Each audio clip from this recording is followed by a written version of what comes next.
Olá, pessoal. Nós estamos aqui, então, vamos agora fazer um comentário, né, na prova de História, a parte de História e Geografia dentro da área das Ciências Humanas, né, começando com o professor Camacho, né, que vai fazer um comentário aí a respeito da prova de Geografia. Muito bem, Paulo, muito bem, espectadores do nosso comentário.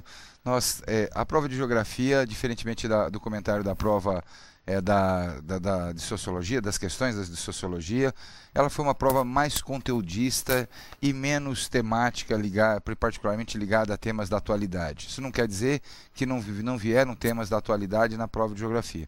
Vieram temas da atualidade, veio uma questão sobre hidrelétrica de Belo Monte, veio uma questão sobre lixões, veio uma questão sobre G20, mas são questões que cobraram muito mais o conteúdo, o conhecimento de determinados conteúdos, do que o conhecimento de atualidades e exigindo do candidato dar respostas, como o próprio Enem fala, a problemas da atualidade.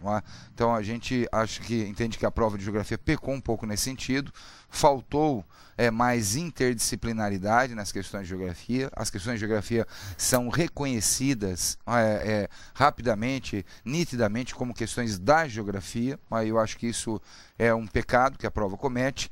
E um grande pecado na prova, ter uma questão de cartografia, sem essa questão vir acompanhada de qualquer mapa, de qualquer referência de figuras, de qualquer outro tipo de linguagem que não seja linguagem textual. Uma questão de cartografia é apresentada através de uma linguagem textual. Eu acho que isso empobrece um pouco a questão. A gente trabalha com temas mais interessantes, com interpretações interessantes a partir da cartografia que não foram cobradas. Mas, olha, no geral, foram 13 questões da Geografia, das 45, e a equipe de Geografia está satisfeita porque todos nós aí cobrimos os assuntos que essas questões falavam, seja na revisão, seja nos nossos processos de aula e véspera. E é interessante que dentro dessa parte de Geografia, Camacho, né, mesmo tendo essa falta na criatividade, eu acho que com relação ao mapa, trabalhar com escala, mas ele trabalhou a questão de coordenadas, né?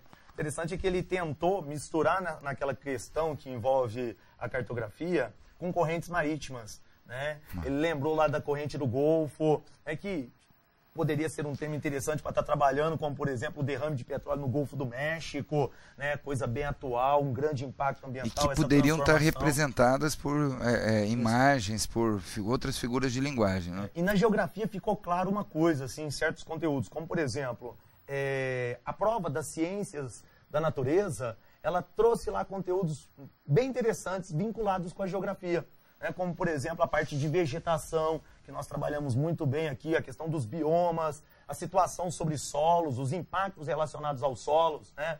É muito interessante. Então, assim, mas foi uma prova dentro da geografia bem conteudista.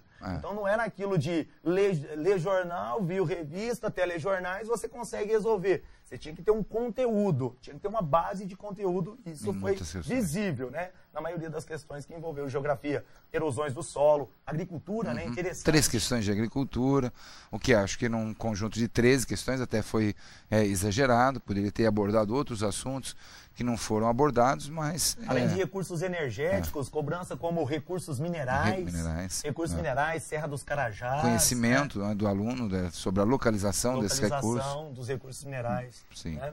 E aí, vamos lá agora com um comentário, né, sobre a prova de História, que teve um grande número de questões, com o professor Cires. Muito bom.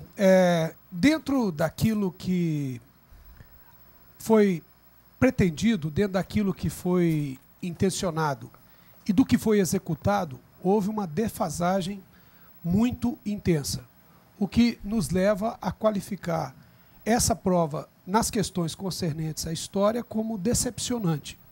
Eu creio que é preciso imediatamente fazer uma revisão dos conceptores, por parte dos conceptores dessa prova, que é possível levantarmos aqui a suspeita de que pouco contato ou ignoram plenamente a realidade do segundo grau.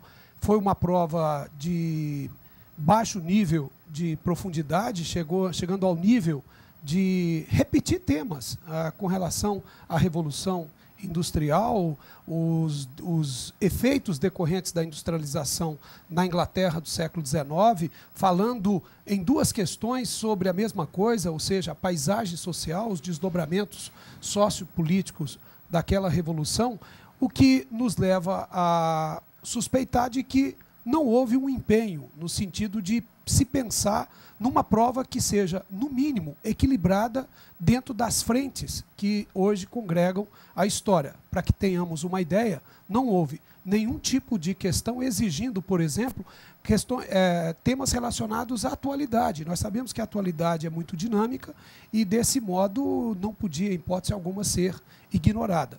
Então, nosso entendimento é que se tratou de uma prova decepcionante do ponto de vista da temática, desequilibrada do ponto de vista das frentes e frustrante, porque acaba não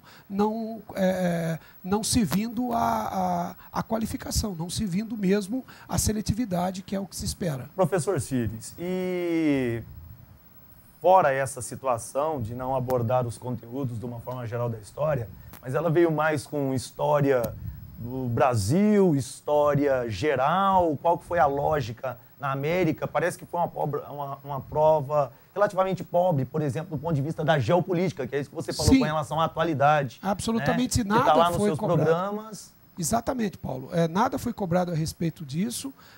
Lembro aqui que das 45 questões das ciências humanas, apenas uma falou-se sobre a reunião do G20, que é um tema caro e atual. Todavia, em nenhum aspecto cobrando conceitos da história. Enfim, muitas das questões que ali estavam colocadas, não era preciso o aluno ele saber a ciência histórica, bastava apenas ter uma mínima capacidade de interpretação do texto. E não creio que seja essa a intenção, que seja isso que está colocado na descrição, né, das competências e habilidades que o INEP propõe. É isso aí, pessoal. Essas foram as observações, então, da nossa equipe, né, da área de ciências humanas e as suas tecnologias, né? E aí, vocês terão num novo bloco aí, né, um comentário a respeito das ciências da natureza e suas tecnologias. Valeu, brigadão, joia!